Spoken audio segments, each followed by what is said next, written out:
Hey guys, welcome to the Liberal Hive Mind, a channel solely focused on exposing the abundant hypocrisy of the left. Oh, the last couple of weeks have just been glorious. So many little nuggets, so many different signs all pointing to the same exact thing in the same direction, the total and absolute collapse of the Democrat establishment ahead of this election. Folks, we've been covering it all, we've been talking about everything, and here's another one to add to the list. Democrats have been pretending that they're competitive in all kinds of races, and over the last couple of election cycles they've been saying how they're competitive in Florida and competitive in Texas. Well, both of the Democrat challengers that were supposedly heavyweights, taking on Ron DeSantis and Greg Abbott, both of their campaigns have officially imploded. This time the main focus is going to be on Charlie Crist, who frankly ended his campaign a while ago. I mean, the literal moment he picked a communist sympathizer as his running mate, it was over. But folks, it's officially over for Charlie Crist, and I'm going to show you guys exactly what I mean by that, and we're going to cover all kinds of other governor races as well, all trending in the same direction. We've got some stuff to get into, friends, so let's roll the tape. Alright folks, so the copium has been real. Democrats have just been unable to accept the fact that Florida is now a Republican stronghold. I mean, thanks to their doing, but it's just the reality. They've been saying Val Demings is going to take on Marco Rubio. Not going to happen. They've been saying that Charlie Crist is going to take on Ron DeSantis. Yeah, you know, zero charisma Charlie Crist is going to take on the most popular governor in recent history. I mean, give me a break. Well, that narrative didn't exactly age well. In fact, that narrative has completely imploded. Charlie Crist loses campaign manager 3 weeks before election as DeSantis surges. Charlie Crist has lost his campaign manager just 3 weeks before the election for Florida governor. A spokeswoman for Crist announced that Austin Durer has departed the campaign to focus on a family matter. Now that I highly doubt. I'll tell you guys what really happened.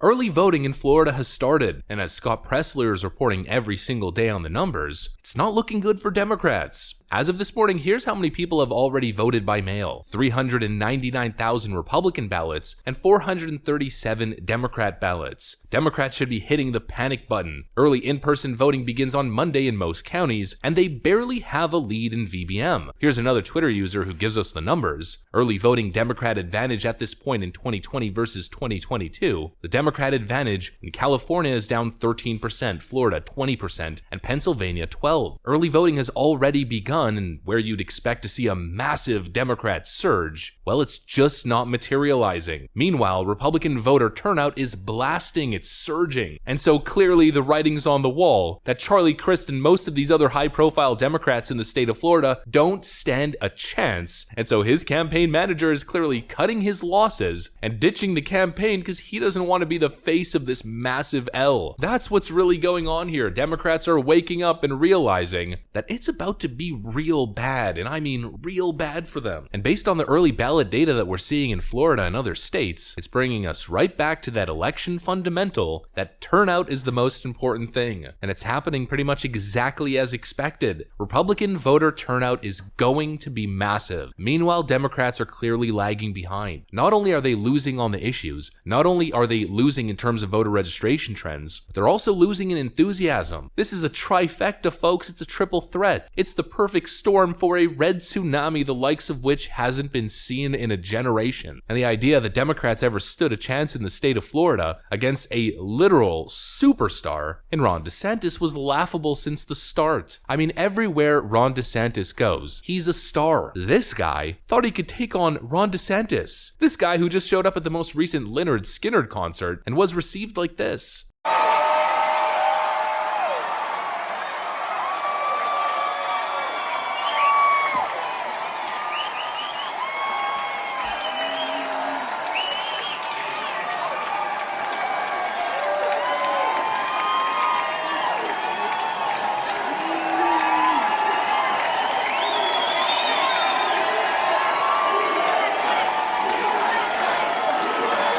Nancy Pelosi shows up at a concert, gets booed into oblivion. Jill Biden shows up at the Philadelphia Eagles Stadium, gets booed into oblivion. Ilhan Omar shows up at a concert in her own Somali district, a cultural Somali concert, mind you, gets booed into oblivion. Ron DeSantis, everywhere he goes, it's a standing ovation. And they really thought they stood a chance. The reality is you never did. You don't have a platform to stand on. How are you supposed to take on Ron DeSantis? I mean, for Pete's sakes, everything's been going so well in the state of Florida. People are so happy with his leadership. I mean, what was Charlie Crist and his communist running mate even running on? Their talking points have been completely abysmal. Actually, here's a great example from this week. Carla Hernandez Matz, which is Charlie Crist's running mate, posts video of banned books and deletes it within 20 minutes. Take a look at this video. Today I want to talk about something that turned out to be a little bit controversial this past year with Governor Ron DeSantis. It was the banning of books. Did you know that Florida is the second state with the most banned books in the entire country? Yes, what an awful statistic. We are the second state, which means we are the ones that keep kids or people from having access to knowledge. And we know that knowledge is power. So I did a little bit of research, tried to figure out why math was controversial this year and why we banned math books. Or not we, let me say why he banned math books. So I got this math book. It is a 5th grade math book in our public schools. And I started to do some research. As you will notice, we did a lot of notes. There's a lot of controversy in this book. Yes, the controversy is real. So let me show you some examples of the controversy. Example number 1. Juan gets $6 for his weekly allowance and spends $4. His sister Tina gets $7. Girls shouldn't make more money than Juan. We know why this was banned. Example number 2. Dan has a flower shop. Boys, flower shop?